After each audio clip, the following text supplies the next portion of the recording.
Good evening to all of you. Welcome to AN Pathak Periodic Lab, Chemistry class for 12 revision. आज हम लोग जो है chemical properties of amines पढ़ेंगे, जिसमें आज 2 रिएक्शन केवल पढ़ेंगे, बाकी हम लोग बाद में पढ़ेंगे अगले क्लास में। तो आज का पहला जो क्वेश्चन है, माने पहला रिएक्शन जो है आइसोसाइनाइड टेस्ट और carbyl amine test. Carbyl amine test. It is also known as isocyanide test.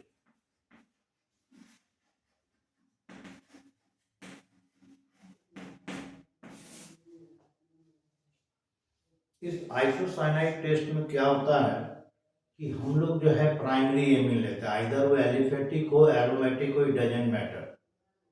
दोनों amine primary amine, aliphatic aromatic दोनों जो है ये आइसोसाइनाइड और कार्बाइल एमीन टेस्ट देगा ना। तो इसमें क्या किया जाता है कि किसी भी प्राइमरी एमीन को a mixture of chloroform and alcoholic alkali solution, KOH या NaOH अल्कोहलिक होना चाहिए, और इसको हल्का गर्म करते हैं तो ये आइसोसाइनाइड बनता है। साथ में पोटासियम क्लोराइड और यहाँ 3 का था H2O ये मिलता है। तो यहाँ पर आप 3 KCl दे दीजिए और 3H2O दे दीजिए, हो जाएगा। और इस R को आप चेंज कर सकते हैं। R को जैसे हमने CH3CH2 ले लिया, ये इथाइल एमीन हो गया। इथाइल एमीन जो है will show isocyanide test, carbyl amine test.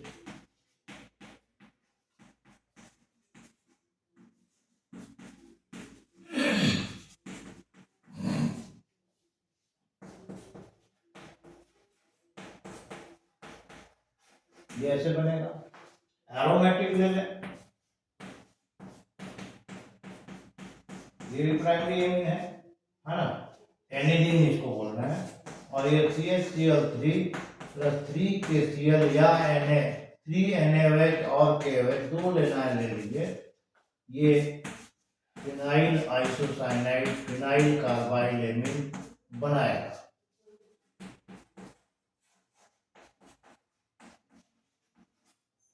या आप बेंजाइल एमीन ले लीजिए, हमको NH2 चाहिए।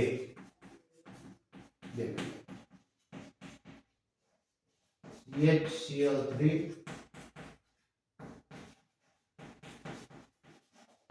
ये बेंजाइल आइसोसाइनेट, साथ में आपका KCl3 और 3H2। कहने का मतलब ये हुआ कि सभी प्राइमरी एमीन जो है आइसोसाइनाइड टेस्ट देगा। अब ये पहचान में कैसे आएगा? तो ये इसके बैड स्मेल से, खराब फॉल स्मेल।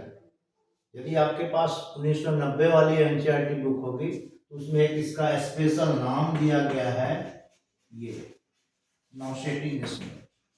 ये भी फॉली स्मेल होता है। तो आपको यदि ये दे देगा कि एक एमीन है जो नॉसेटिंग स्मेल दे रहा है, तो वो कौन सा एमीन हो सकता है? तो वो जो है आपका नाम जो 4 चॉइस होगा उसमें से आप देखिए।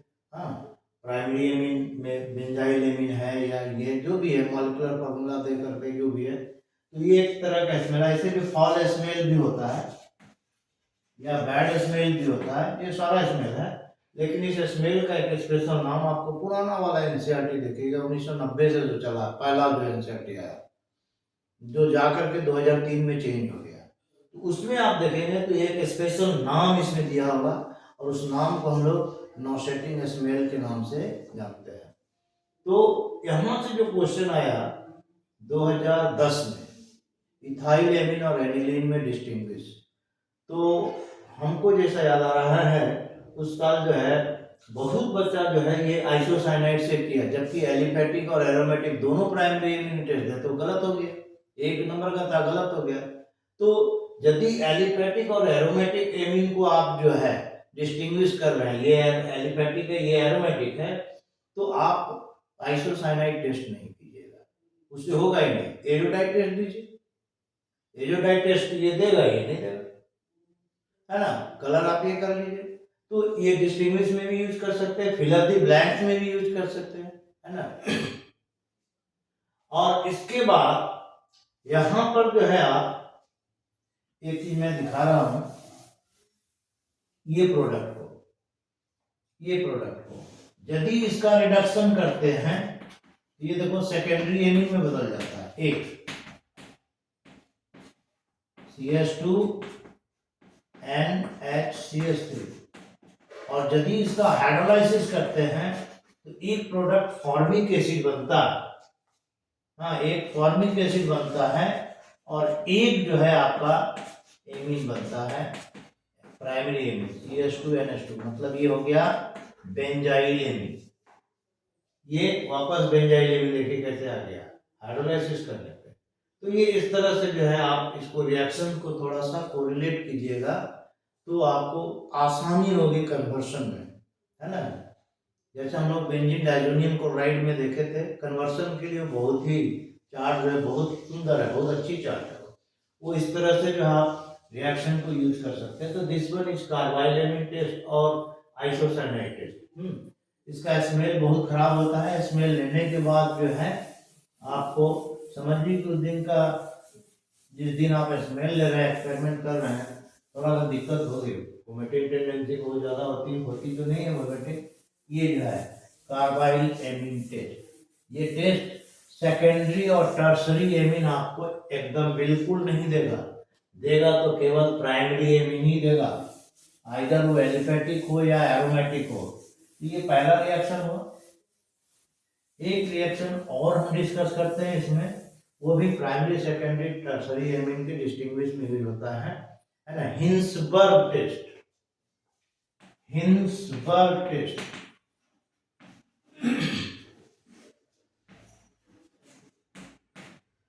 पहला है फॉर प्राइमरी एमीन,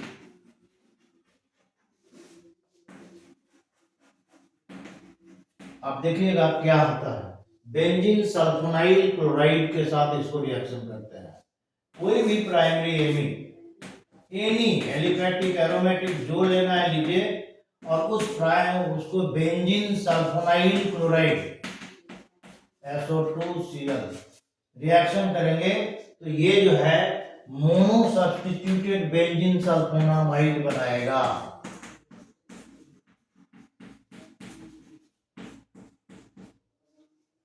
ये मोनो सब्स्टिट्यूटेड बेंजीन सल्फोनामाइड बनाएगा, क्योंकि एक हाइड्रोजन के साथ ये HCl निकल जाएगा।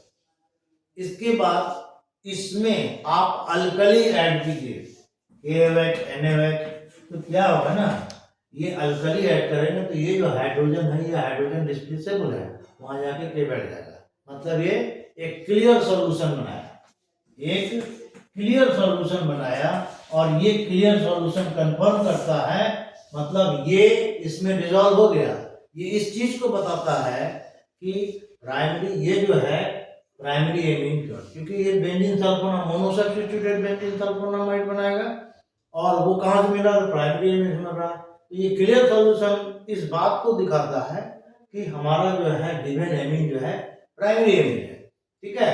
और यदि आप सेकेंडरी एमीन ले लेते हैं, तो एक हाइड्रोजन तो यहाँ भी है, और ये सेकेंडरी एमीन जो है बेंजीन सल्फोनाइल क्लोराइड से, ये देखो ये रिएक्शन करेगा तो डाई सब्स्टिट्यूटेड बेंजीन सल्फोनामाइड बनाएगा।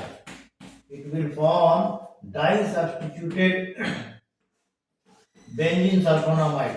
अब इसमें अल्कली डालते हैं तो देखो क्या होता है कि इसमें कोई हाइड्रोजन नहीं है, तो मतलब एक लेयर इसका और एक लेयर इसका, और इसको ये चीज दिखाता है कि यहां पर ये डबल लेयर बनेगा।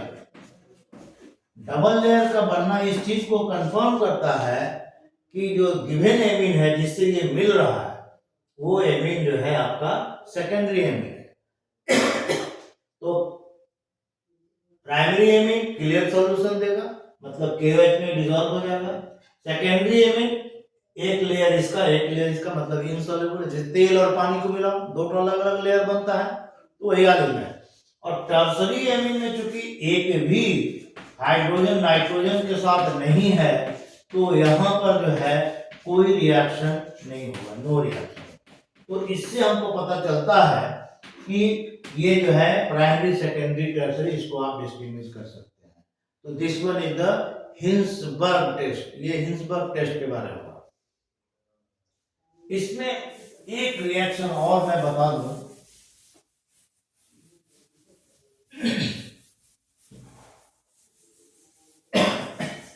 और वो रिएक्शन है रिएक्शन विथ नाइट्रस एसिड।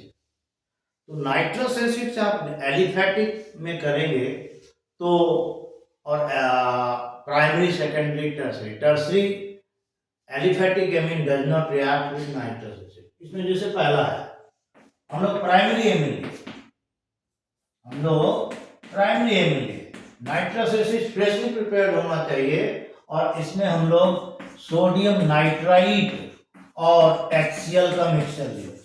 ये जो है फ्रेशली प्रिपेयर्ड HNO2 देगा, और ये क्योंकि डाइजोनियम सॉल्ट बनाएगा, और एलिफेटिक डाइजोनियम सॉल्ट जो है कोई रेजोनेंस नहीं दिखाता है, इसलिए तुरंत वो हाइड्रोलाइज करके अल्कोहल में कन्वर्ट हो जाएगा। इसके साथ N2, इसके साथ NaCl, इसके साथ H2, इतना चीज बनेगा। तो aliphatic primary amine on diazotisation gives alcohol. यहीं पर यदि एरोमेटिक ले लेते हैं, तो aromatic diazonium salt,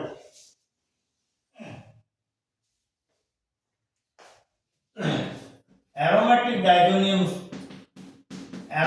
primary amine on diazotisation NaNO2 plus HCl, और ये जो है 0 से 5 डिग्री, ये आपका हाईली एक्सोथर्मिक होता है। तो ये जो है डाइजोनियम सॉल्ट देता है। या हम क्वेश्चन पूछता है कि क्यों ये डाइजोनियम सॉल्ट देता है और ये एलिफेटिक प्राइमरी एमीन नहीं देता है, तो उसका कारण है कि ये aromatic diazonium salt get stabilized by the resonance, and due to resonance, ठीक है, it can't hydrolyze at that condition. इसको गर्म करेंगे पानी के साथ तो ये हाइड्रोलाइसिस होगा इसका, और अल्कोहल बन जाएगा, फेनॉल बन जाएगा। लेकिन अंडर नॉर्मल कंडीशन जो है, जिस कंडीशन पे रिएक्शन हो रहा है, उस पे ये नहीं हो सकता है। ये क्वेश्चन आपका ये कंसेप्चुअल बनता है यहाँ पर। ये प्राइमरी एमीन का हुआ। यही यदि आप सेकेंडरी एमीन ले लेते हैं, तो दोनों में कोई दिक्कत नहीं। आप यहाँ पर NaNO2, आप यहाँ पर HONO लिख दीजिए, HNO2 हो गया, या आप NaNO2 और HCl, तो यहां पर जो है ये H2O निकल जाएगा। तो ये जो है N नाइट्रोसो अल्का डाइअल्काइल, ये देखो ये इस तरह का ना साइड प्रोडक्ट में NaCl वगैरह जो है हमारा निकलेगा। तो यहां पर ये हो गया, और ये एरोमेटिक भी दिखाएगा। ये जो है एरोमेटिक भी दिखाएगा, सेम चीज, सेम प्रोडक्ट HNO2 हो गया, यहाँ का OH यहाँ का H निकल जाएगा, और ये आपका N नाइट्रोसो N अल्काइल या मिथाइल जो भी है एमीन बनेगा, ठीक है। लेकिन एलिफेटिक टर्सरी एमीन जो है R3N और HN, नो रिएक्शन, क्योंकि कोई भी नाइट्रोजन नहीं है इसके पास, कोई भी हाइड्रोजन इसके पास नहीं है, इसलिए नो रिएक्शन। लेकिन एरोमेटिक वाला जो है ये थोड़ा सा रिएक्शन आपको दिखा सकता है इस तरह से।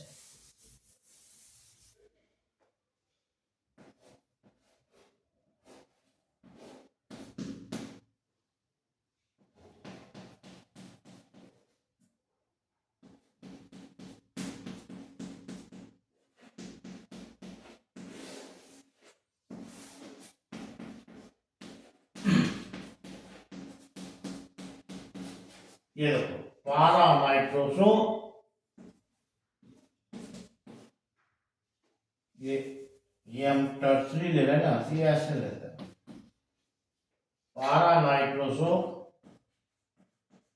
डाइमिथाइल डाइअल्काइल एनिलीन, ये चीज बनेगा। तो एलिफेटिक नहीं दिखाएगा, एरोमेटिक दिखाएगा। ये चीज जो है इस तरह से जो है हम लोग रिएक्शन देख रहे हैं, डायल्यूटाइजेशन रिएक्शन, प्राइमरी एमीन का, सेकेंडरी एमीन का, टर्सरी एमीन का, एलिफेटिक और एरोमेटिक का, ये इस तरह से है। एक दो रिएक्शन और बताएंगे, फ्रेडल क्राफ्ट अल्काइलेशन एसिटाइलेशन तो दिखाता नहीं है एरोमेटिक में, लेकिन एलिफेटिक में जो है हम लोग डायरेक्ट जो है देखते हैं कुछ और रिएक्शंस है। अगले दिन इसको हम लोग अगले क्लास में एक क्लास और लेंगे तब जाके खत्म हो जाएगा। ठीक है, थैंक यू। इस आपको जो है वीडियो को थोड़ा लाइक और सब्सक्राइब कीजिए।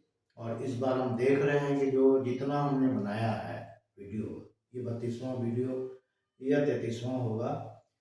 यदि डी एंड एफ बना दिए होते तो कम से कम 18-19 क्वेश्चन जेईई मेंस में बना सकते थे, केमिस्ट्री में 20 तक भी चला जाता, सिंपल सा है।